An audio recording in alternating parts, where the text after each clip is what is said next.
Hola, ¿qué tal? Muy buenos días. Ya nos conocemos. Soy María Teresa Cruz. Agradezco muchísimo que estén con nosotras en estos segmentos de lecturas y también agradezco muchísimo el espacio que hace la Secretaría de las Mujeres en las redes de la misma para contribuir con este conocimiento que estamos nosotras promoviendo a través de autoras feministas. El día de hoy vamos a ilustrar eh, el trabajo la quema de una bruja, que nos propone la pluma y la creatividad de una de nuestras autoras consentidas, que es Teresa Day. Voy a hacer como a poquitos la lectura y voy intercalando algunos comentarios porque es muy largo el texto. Sucede en la Ciudad de México, bueno, en el centro del país, en la época de la colonia. Ya hemos abordado esta expansión de la colonia y cómo llega a América, pues también la religión, ¿no? Esta imposición. Esta mujer se llama Isabel, era una mujer mulata de ojos azules. Eh, entonces, bueno, pues es la tercera raíz de nuestra población mexicana. En Oaxaca están conviviendo estas tres raíces, los pueblos originarios, las comunidades negras todavía en el espacio que le llaman la llanada y también del lado de Veracruz y algunos en la Mixteca, en el lado de Oaxaca que colinda con Veracruz y en algunos pueblos de la Mixteca. Bueno, pues Isabel Ojos de Mar. El sol. Volví a ver el sol. Ese sol fuerte y caliente que tanto he echado en falta. El sol que tanto amo. Pensó la mujer de profundos ojos azules, perdidos en el altar mayor, mientras escuchaba, tan erguida como le era posible, la sentencia inquisitorial. La habían colocado en un estrado al centro de la nave del templo de Santo Domingo. Las piedras que había caminado eran las que separaban las celdas inferiores de la sede del Tribunal de la Santa Inquisición de México. Bueno, pues este es el lugar donde se ubica y vamos a ver cómo el inquisidor le va leyendo la sentencia y ella va dando como los cargos. Y ella, en un ejercicio muy creativo de la autora, va dando sus descargos, pero se va dirigiendo a nosotras, ¿no? Tomemos en cuenta que Teresa Day nos toma de la mano en estas lecturas como si fuéramos a vivir esa lectura y nos introduce casi en el patio donde va a ser la quema de la bruja, ¿no? Esta es la magia. Afuera había congregada una multitud. Reconoció los rostros de algunos zamboyanos. Entre los ruidos y voces de la calle, casi olvidados para ella, resaltaban unos gritos furiosos. ¡Bruja! ¡Maldita! Esta persona que se dirigía a ella de esa manera era Nélida. Nélida era una mujer que alguna vez le hubiera exigido un brebaje para someter a sus amores a Martínez, un soldado joven mestizo. Isabel se había negado, sabía que Nélida era insaciable, su mal aliento delataba los humores del hígado, su faz la amargura. La castiza era impaciente. Para evitar su furia, la mulata la proveyó con polvos de los sesos de un asno para regarlos al paso del hombre, sabedora de que no tendrían efecto alguno. Las gotas de toloache debían administrarse de una en una con sumo cuidado, o podrían ser fatales. Isabel temió por la vida del joven que solía ayudarla a bajar la canoa cuando iba al templo de San Francisco. La gorda castiza la amenazó indignada. Dijo que encontraría otra forma que le entregaran a Martínez y que Isabel se acordaría de ella cada minuto que le restara. Fue un descuido de Isabel, no le creyó, pensó que Nélida no se atrevería a hacer algo contra ella. Desde el principio vean cómo nuestra autora coloca de un lado a la mujer sabia, ¿no? ¿Se acuerdan de Basalisa la sabia? Bueno, Basalisa es la mujer sabia, que es la bruja, ¿no? Ya introyectados todos los conocimientos y la sabiduría. Y la sombra, ¿se acuerdan de las hermanastras y la madrastra? Bueno, pues esta es Nélida, una mujer que encarna esa sombra, ¿no? Vamos a seguir los acontecimientos hasta ver cómo termina esa sombra, ¿no? Porque no podemos confundirnos, pues, ¿no? Ante el portón labrado, la mulata atisbó de reojo la pira de leña y paja dispuesta en el centro del atrio. Allí estaban los jueces, las entrañas de la Inquisición, los cirios encendidos, el olor a incienso y a flores podridas le provocaron náuseas. Miró a sus jueces, los que la habían condenado a confesar antes y la habían sentenciado. Los miró con altanería. Eran Val de Espina, Fray Gonzalo y el notario. También estaba el médico, don Nuño Pacheco y Bocanegra, quien atestiguó que ella había vencido el tormento y que además de habérsele dislocado una muñeca, se encontraba con buena salud, por lo que la llevaron presta a su celda. En la Ciudad de México, 11 días del mes de marzo de 1644, estando en audiencia este santo tribunal, presidido por el señor inquisidor licenciado Val de Espina, que en este edicto santo condena a la relapsa Isabel Guijarro, que dice tener mulata libre, hija de Joseph Guijarro, portugués de nación, y de la negra Sicilia, esclava de Guinea, vecina de las calles de San Juan por los mesones, por blasfema, por guardar en sus libros, en su casa libros prohibidos y hacer uso de ellos en perjuicio de la Santa Iglesia Católica y de sus fieles, y por simpatizar con la intervención de los enemigos de Castilla. Entonces va diciendo quiénes son sus padres, un hombre que no era de estos pueblos, ¿no? De estos pueblos originarios, y una mujer que habían traído pues esclavizada de Guinea, ¿no? Ella había nacido color negra su piel y sus ojos azules como los de su padre. Por eso es que siempre ella decía que, como además de la libertad que le había dejado su padre, le había dejado esos ojos azules a los que todo mundo les tenía miedo. Nos habla un poco rápido de su maestra, Nemastliloni, que era una mujer negra. Nemastliloni me lavaba el amasijo de rollos llenos de piojos con sábila fresca y romero, que tenía la marca de los dioses en las manos y en las pestañas. Me decía que yo era su jazmín amarillo. Me enseñó a comprender sus amates pintados con tintas rojas y negras y a leer los gestos de los enfermos. Ella me regaló sus dones, me llevó con la negra Jacinta, la santera consagrada a Otunca, para que nunca renegara de mis colores. Cuando llegamos a una casa con techo de palma, la Jacinta me tendió las manos y me dijo que nunca me avergonzara de mis colores. Nema y yo pasamos las noches interrogando a los cielos. Nuestros sueños se entrelazaban con los caracoles que Jacinta me hizo con collares. Supimos que Nema regresaría por la noche. Cuando entraron a mi casa, los inquisidores quemaron mis amates, mis oraciones a San Cipriano, los libros que me dieron a guardar don Simón Báez de Sevilla. Ahora sé por qué los caracoles decían que esos libros serían mi perdición y mi libertad.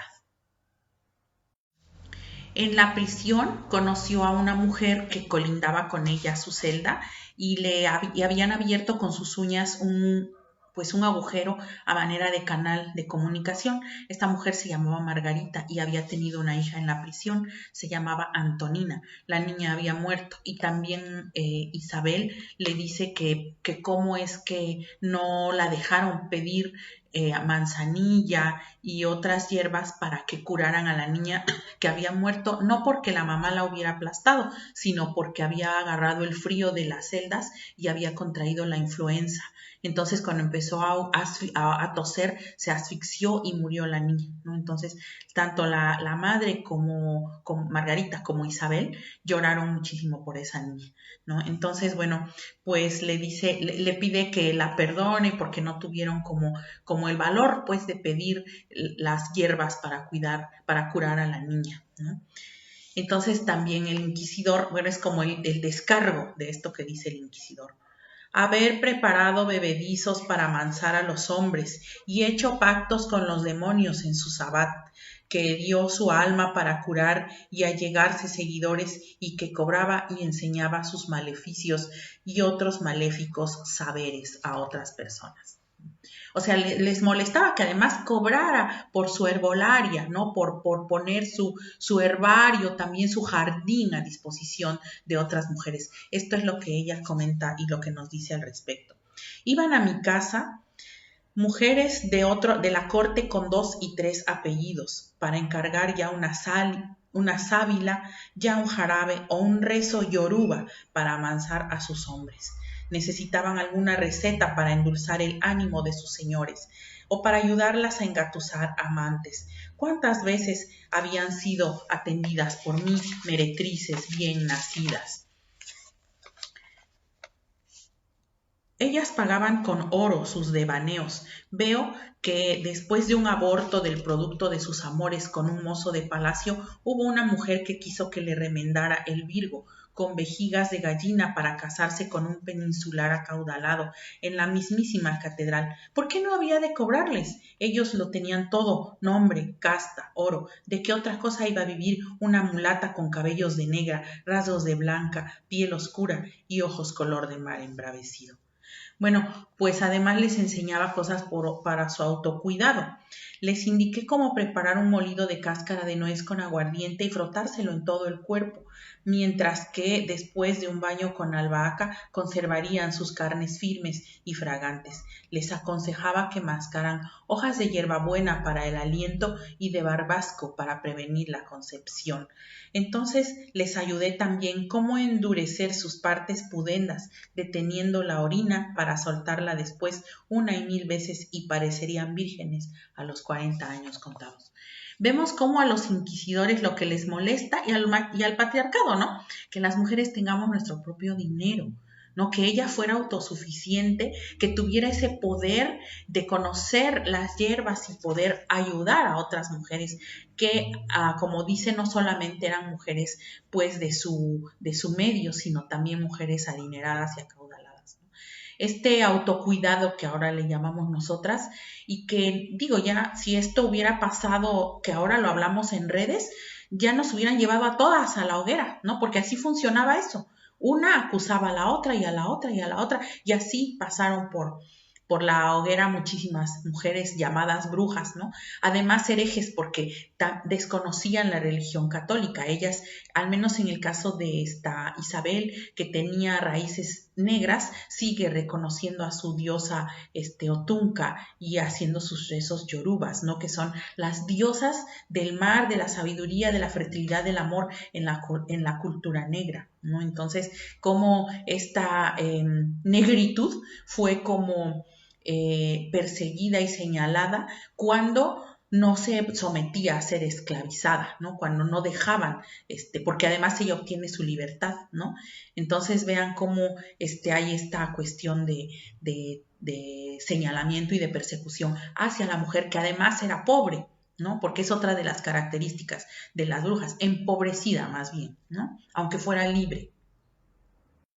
Además la habían golpeado y la sentenciaron a pedir limosna. La dicha relapsa en fingimiento pedía limosnas en el templo de San Francisco, pero no lo hizo por mucho tiempo ni se acercó a ningún convento, ni cosa alguna, y de esto fue denunciada y traída a esta cárcel perpetua de nueva cuenta, donde ha permanecido desde hace 4 años en las celdas inferiores que a su condición corresponden, sin que muestre signos de arrepentimiento, sino más bien de encono. Esto es lo que lee también el inquisidor, ¿no? O sea, eran empobrecidas y condenadas pero golpeadas y condenadas a pedir limosna. Nuestra autora nos sigue haciendo un gran relato de la relación entre Margarita y el papá de Antonina, que no me voy a entretener desafortunadamente a leerlo, y la relación que tuvo también Isabel con otro hombre. Ambos se fueron cuando los llamaron de España para cobrar sus herencias, pero a cambio de que se casaran con mujeres blancas, ¿no? Entonces, olvidadas también, como muchas mujeres indígenas o negras, ¿no? Por el español, por el conquistador. Continúa leyendo El Inquisidor y entonces ya ahora sí le anuncian que la van a quemar, ¿no? Por lo que este santo tribunal de la Inquisición se ve obligado a proceder. Se condena a esta relapsante a ser quemada viva en su auto de fe público, celebrado este mismo día a las 12 horas en la plaza adyacente de esta santa casa, por judaizante y bruja. Van a quemarme viva. Esta sentencia le fue leída a la condenada de nombre Isabel Guijarro en este sagrado templo de Santo Domingo. La dicha relapsante no quiso confesión ni los óleos, únicamente pidió una merced de cuantas se le ofrecían. Vistieron a Isabel con el hábito de San Benito bordado con llamas en el pecho. Era un escapulario. Ella sonreía triunfante y preguntaba cuánto tiempo faltaba para que la llevaran fuera, pero los dominicos no le decían, se miraban entre sí inseguros. Finalmente enfrenta la muerte, ¿no? Las personas que generan ese oprobio no es ella, sino quienes son los verdugos, quienes denigran pues la vida de esa manera, ¿no? Por fin, a las 11 de la mañana la sacaron al templo. Afuera estaba la multitud que ahora olía a rancia. No escuchó la proclama del edicto público que la condenaba. Miraba al sol, el sol que la acariciaba después de 6 años de estar encerrada en esa celda y en esa mazmorra, ¿no? Le ataron las manos y empezó a caminar entre la multitud. Se acerca otra vez Nélida y le dice: me desestimaste, bruja, ahora lo pagas, ya nada te queda por hacer. La sombra, ¿no? La sombra. Ese fue el único momento en que la mulata dejó de sonreír. Alzó los ojos a los cielos y elevó una súplica. Lentamente regresó la vista con fijeza hacia Nélida y una ligera carcajada se oyó en los labios de Isabel. Había una crueldad que helaba la sangre en ese gesto. Instantes después, la gente pensó que Changó iba a intervenir para quebrar la plaza, pero no fue así. Continuó y avanzó hasta la pira. Finalmente la subieron a un montículo donde estaban amarrados 2 maderos y con sus brazos en cruz, ¿no? La ataron, le acercaron las hierbas de ocote, de hierbas pino y otras maderas y otras ramas para empezar a prenderla, ¿no? Las llamas por fin lamieron la cara de Isabel, sus cabellos ardieron sin tregua. Sin embargo, aquí nuestra autora nos da una vuelta en este cuento. Hace una catarsis en este final catártico, le decimos nosotras, porque abre las emociones bloqueadas para que las lectoras no nos quedemos con ese sinsabor, esa impotencia, esa rabia, ¿no? De cómo van a haber quemado a esta mujer y a muchas otras, ¿no? Sucede entonces, dice, que no se percibió el olor a carne achicharrada, el olor acre, que los testigos estaban acostumbrados a respirar entre el humo y la paja quemada, sino que se empezaron a sentir aromas de infusiones de albahaca, hierbabuena, salvia, manzanilla, eucalipto y pirú. Las hierbas amorosas con las que ella había curado a las mujeres y a los niños. Entonces, vean cómo esta violencia que vivió en la celda, que vivió con Margarita y con Antonina, las mujeres no la despegan, o sea, van adheridas con sus niños, pues, ¿no? Para todas partes, así fuera en la prisión. Entonces las mujeres sabias como ella entienden perfectamente la realidad de las mujeres y de sus hijos y de sus hijas, ¿no? Ahora que se trabaja con violencia, pues por eso se habla de sus hijas y de sus hijos de estas mujeres. Acaeció durante el auto purificador un suceso harto espeluznante y demoníaco. Mientras la condenada era limpiada por las llamas, escucháronse alaridos de entre los que estaban presentes. Era Nélida, Nélida, la viuda de un tal Márquez original de Sevilla. Esto lo empieza a narrar el inquisidor en su acto, en su acta de que muchas de estas están en los archivos de la Nación.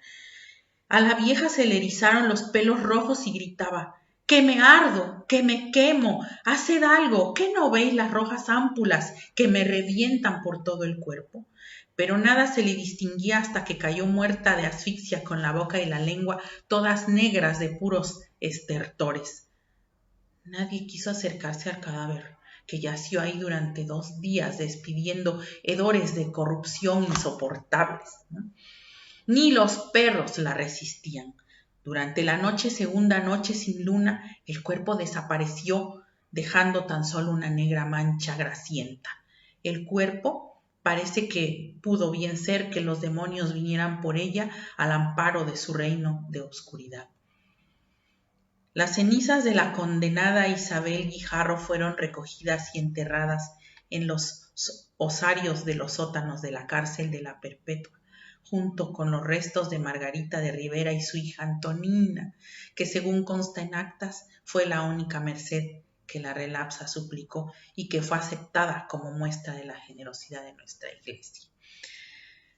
Y entonces firman el acta los inquisidores Val de Espina y otros testigos. Entonces viene un viento y Margarita e Isabel y Margarita parece que se oyen sus voces que dicen: vamos, toma mi mano, abraza a la Antonina, ven que nos vamos, nos montamos en el viento y atravesamos el océano. ¡Qué final tan impresionante!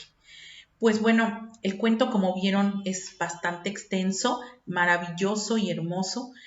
Al momento de que ella no se quema, nos enseña que las brujas precisamente por eso recuperan su poder, porque el poder tiene que venir de adentro, no es una cosa que se nos da de afuera, ¿no? Y en ese recuperar el empoderamiento, las mujeres se vuelven sabias y se vuelven brujas. Pues yo les dejo el texto. Isabel, Ojos de Mar, de nuestra autora Teresa Day, que nos enseña que esta bruja no se quema. Muy buenos días.